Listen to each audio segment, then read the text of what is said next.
सल्जूकों के अरूज की इस नई एपिसोड में आप सब दोस्तों को खुशामदीद कहते हैं। दोस्तों, हमारी पिछली किस्त के आखिर में आपने देखा कि रुस्तम और बहराम भी योरगोस और अबू कासम तक पहुंच जाते हैं और अपना एक नया मंसूबा बनाते हैं, जबकि हमारी आज की इस किस्त की शुरुआत सांजार और इसके खसूसी सिपाहियों से होती है, जो कि योरगोस की तलाश में वीरान जंगल में पहुंच जाते हैं। सांजार इस दौरान सल्जूक मुहाफिज से कहता है, ये रास्ता तो मुख्तसर था लेकिन हमें कोई सुराग नहीं मिला, हम पहाड़ों की तरफ चल रहे हैं। सल्जूक फौजी के लिबास में बातनी कहता है, हम यहाँ आस पास के इलाकों को अच्छी तरह से जानते हैं, हम पर भरोसा रखें। सांजार कहता है, तुम सरहदी सिपाही हो ना? सिपाही कहता है, क्या आपके जहन में शुबहात हैं? फिर सांजार की नजर सिपाही की कमर के साथ बंधे हुए खंजर पर पड़ती है, जिस पर बातनी इलामत एक खंजर बना होता है। सांजार ये देखकर इससे कहता है, जब मैं तुम्हारा सर काटूंगा तो तुम्हें पता चल जाएगा। मलून बातनी। सांजार फौरन एक ही झटके में बातनी का खंजर निकाल कर इसी से इसका गला काट देता है, जबकि बोसकोश, अरसलान ताश और बालाबन भी पीछे खड़े बातनियों को बिजली की तरह हमला करके इन्हें मार देते हैं और इस तरह सेकंडों में सारे बातनी मारे जाते हैं सवाए एक के। फिर सांजार इस बच जाने वाले बातनी के पास आता है और इसकी गर्दन पर पांव रख कर कहता है, बताओ वो किस तरफ गए हैं? बातनी दर्द से चिल्लाता है और कहता है, वो दूसरे रास्ते पर गए हैं, उस रास्ते पर एक सराय मौजूद है, वो मुख्तसर रास्ता इख्तियार करके सराय जा रहे हैं। सांजार कहता है, उन्होंने समझा होगा कि योरगोस सराय में ठहरेगा, लेकिन हम सुबह सवेरे वहाँ पर होंगे, इनके फरार होने से पहले हमें वहाँ पर पहुँचना होगा। सिपाही मुड़ते हैं, जबकि अरसलान ताश फौरन अपनी कुल्हाड़ियाँ निकालता है और इससे बातनी को हलाक कर देता है, जबकि सांजार कहता है, जल्दी करो, घोड़े निकालो। फिर दोस्तों, दूसरी जानब शालमजार में तूरना हातून दिखाई जाती हैं, जो कि अपने आप से कहती हैं, इसे गए हुए काफी वक्त हो गया है। इस दौरान तूरना हातून के हाथ में सांजार का दिया हुआ फूल होता है। तूरना हातून कहती हैं, सांजार की कोई खबर नहीं है, क्या इसे कुछ हो गया है या फिर वो किले से बाहर नहीं निकल सका? इस दौरान एक कबूतर तूरना हातून की खिड़की पर आकर बैठ जाता है और तूरना हातून मुस्कुराती हुई खिड़की के पास आती हैं और कहती हैं, क्या तुम सांजार की खबर लाए हो? लेकिन अगर वो वापस ना आ सका तो फिर क्या होगा? अगर मैं उसे दोबारा कभी ना देख सकी तो फिर मेरी बहार हिजा बन जाएगी, मेरी जिंदगी में कभी दोबारा बहार नहीं आएगी, मैं बगैर पानी के फूलों की तरह मुरझा जाऊंगी। इतने में दोस्तों अमीर अल्तबर तूरना हातून के कमरे में आते हैं और कहते हैं, अभी तक सांजार की तरफ से कोई खबर नहीं आई है, वो किले से जिंदा निकल सका या नहीं? तूरना हातून कहती हैं, अल्लाह उसकी हिफाजत करे बाबा,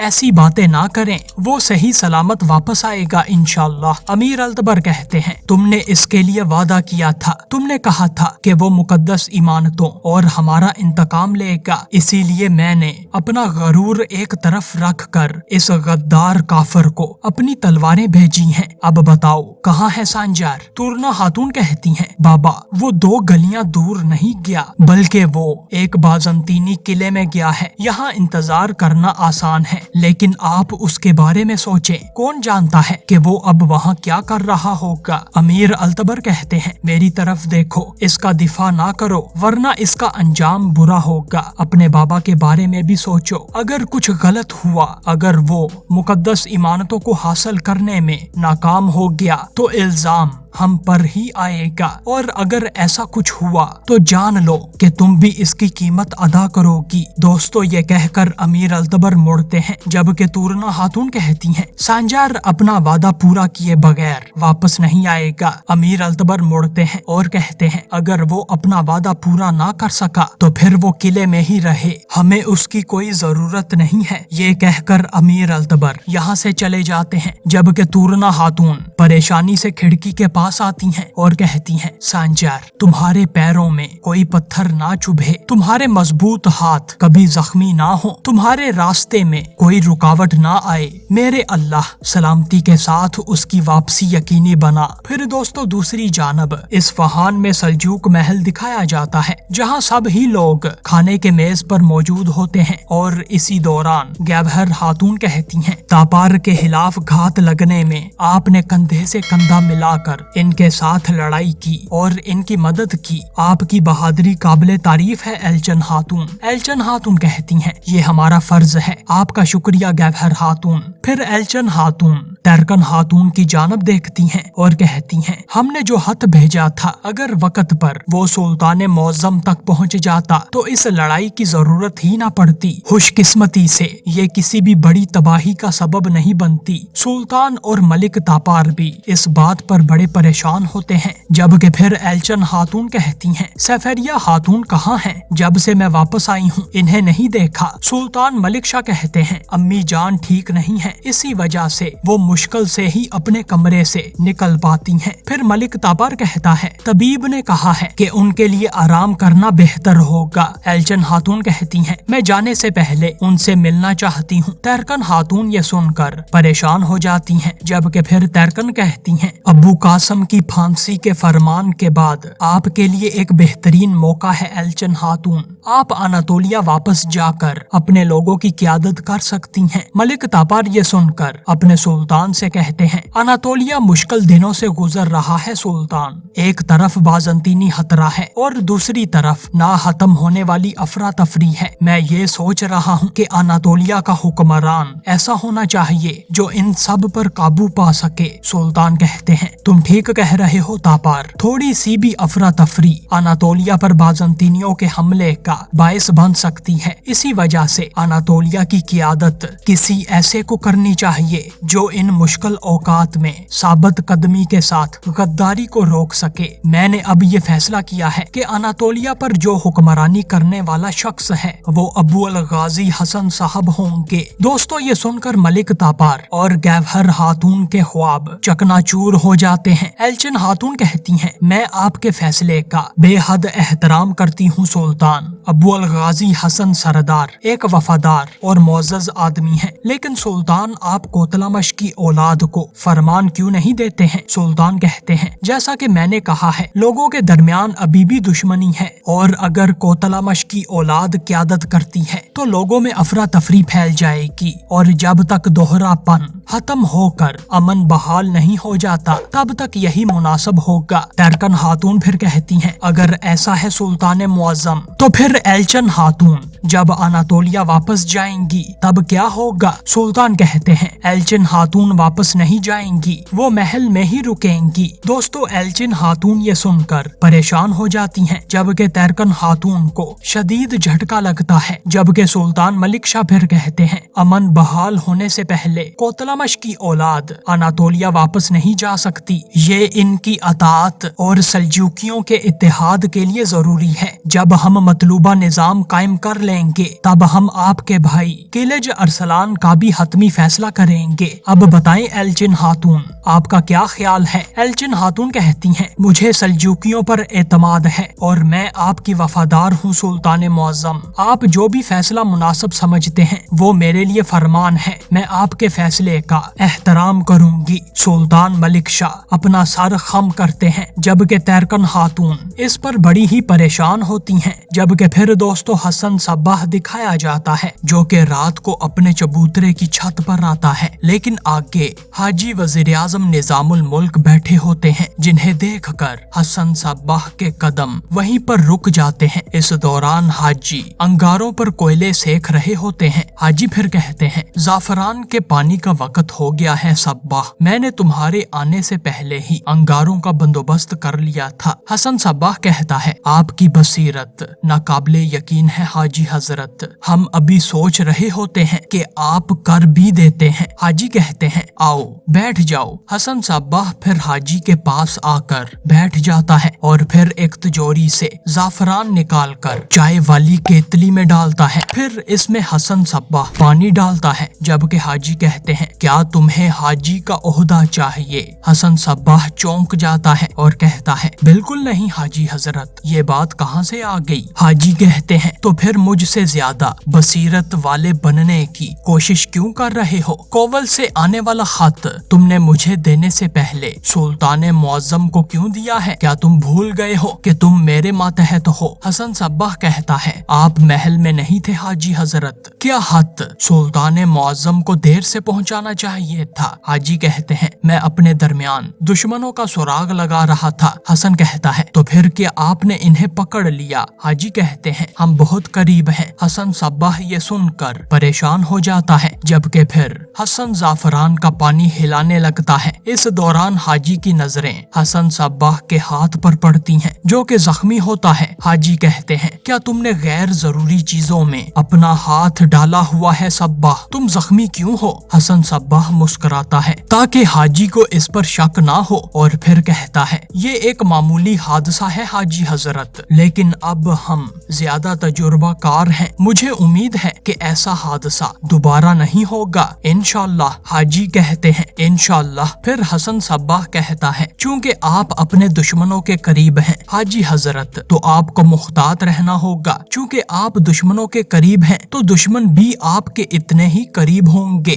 حاجی کہتے ہیں کبھی کبھی دشمنوں کو اپنے محل میں داخل ہونے دینا چاہیے، جب انہیں لگے گا کہ قلعہ خالی ہے اور وہ اندر جائیں گے تو پھر تم کو گھات لگا کر پھنسایا جا سکتا ہے۔ حسن مسکراتا ہے اور اپنے آس پاس ایک نظر دوڑاتا ہے، لیکن اسے سامنے موجود کبوتروں پر کچھ عجیب سا محسوس ہوتا ہے۔ اس دوران پھر ایک کبوتر چھت پر آ کر بیٹھتا ہے اور حسن صباح اپنا دماغ لڑا کر فوراً اس کبوتر کو ایک پتھر مارتا ہے۔ دوستو پتھر کی آواز سن کر چاروں اطراف سے سلجوق تیر انداز فوراً نمودار ہوتے ہیں اور حسن صباح کی طرف نشانہ لیتے ہیں، لیکن دوستو وزیر اعظم حاجی نظام الملک اپنا ہاتھ بلند کر کے اپنے سپاہیوں کو اشارہ کرتے ہیں اور انہیں روک دیتے ہیں اور سلجوق تیر انداز واپس اپنی جگہوں پر چھپ جاتے ہیں۔ یہ دیکھ کر حسن صباح مسکراتا ہے اور کہتا ہے حاجی حضرت آپ کے محافظ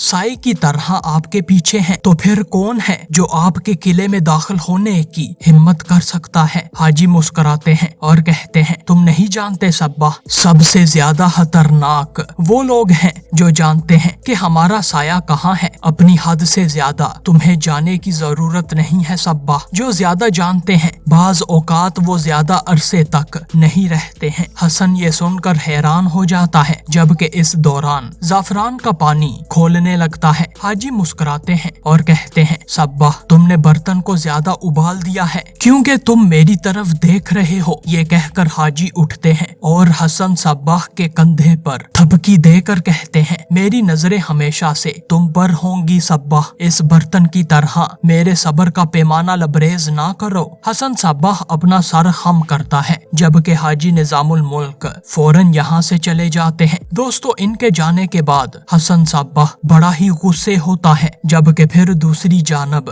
سلجوق محل دکھایا جاتا ہے جہاں تیرکن خاتون اپنے سلطان سے کہتی ہیں ایلچن خاتون کے معاملے میں بے چین ہوں ملک شاہ، اس نے پہلے جو کیا ہے ہم سب کو معلوم ہے، لیکن فیصلہ آپ کا ہے، لیکن اس پر اعتماد کرنا اور اسے یہاں محل میں رہنے کی اجازت دینا۔ سلطان فوراً مڑتے ہیں اور کہتے ہیں وہ مسئلہ ختم ہو گیا ہے، ایلچن خاتون نے تاپر کو بچایا ہے اور وہ غدار کو ہمارے پاس لائی ہے، اس نے ہمارا اعتماد حاصل کر لیا ہے، وہ محل میں کیوں ہے مجھے یہ دوبارہ دہرانے کی ضرورت نہیں ہے۔ سلطان اپنے انگوٹھے سے ایلچن خاتون کی دی ہوئی انگوٹھی اتارتے ہیں، جبکہ تیرکن خاتون کہتی ہیں اس کے بابا اور بھائی کے ساتھ جو کچھ بھی ہوا ہے اس کے بعد آپ کا کیا خیال ہے؟ ایلچن خاتون آپ کے ساتھ ایسا برتاؤ کرے گی کیا؟ سلطان کہتے ہیں مجھے پرواہ نہیں ہے کہ کس نے کیا کیا ہے، میں صرف وہی کروں گا جو حق اور انصاف ہے۔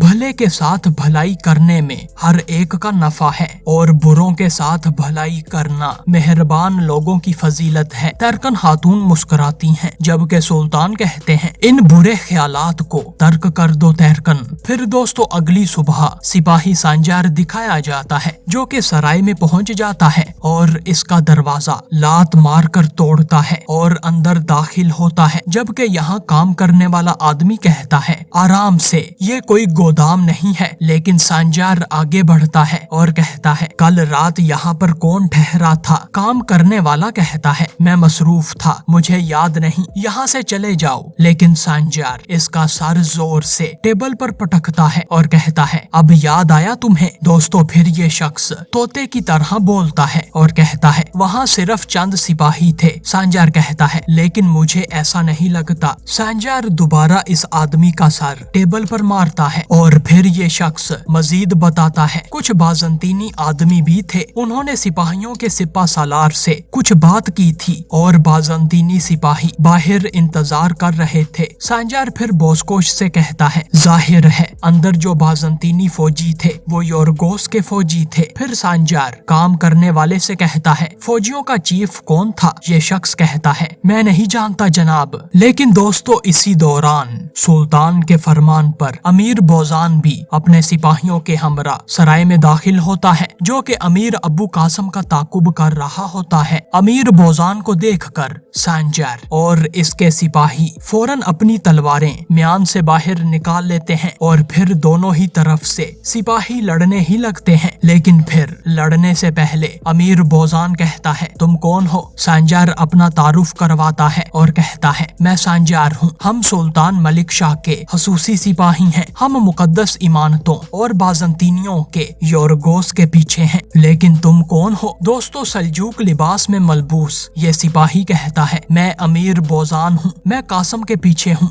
गद्दारी के जुर्म में सुल्तान मलिक शाह ने इसे सजाए मौत का हुक्म दिया है, हमें मालूम हुआ है कि वो कल रात यहाँ पर ठहरा था। सांजार और इसके सिपाही ये सुनकर पुरसकून हो जाते हैं और अपने हथियार वापस म्यान में रखते हैं। सांजार कहता है योरगोस ने गुज़िश्ता रात दूसरे सिपाहियों के चीफ से मुलाकात की है और हो सकता है कि वो कासम ही हो, वो योरगोस के साथ मिलकर काम कर रहा है। अमीर बोजान कहता है वो कहाँ जा सकते हैं, क्या तुम्हें मालूम है? सांजार कहता है योरगोस कुस्तुनतुनिया जा रहा है, बज़ाहिर ऐसा लगता है कि कासम अनातोलिया जाने में उसकी मदद कर रहा है, अगर हम जल्दी करें तो इन्हें पकड़ सकते हैं। फिर दोस्तों अमीर बोजान और सांजार यहाँ से फौरन अपने हदफ की तरफ रवाना हो जाते हैं, जबकि अरसलान ताश सराय में काम करने वाले से कहता है जब तुम्हें ये पता ना हो कि तुम किस से बात कर रहे हो तो इतनी जुर्रत मत दिखाओ। अरसलान ताश इस काम करने वाले का सर जोर से टेबल पर मारता है और ये नीचे गिर जाता है और फिर दोस्तों अरसलान ताश फौरन अपने सिपा सालार सांजार के पीछे रवाना हो जाता है। और दोस्तों यही हमारी आज की इस किस्त का इख्तिताम होता है।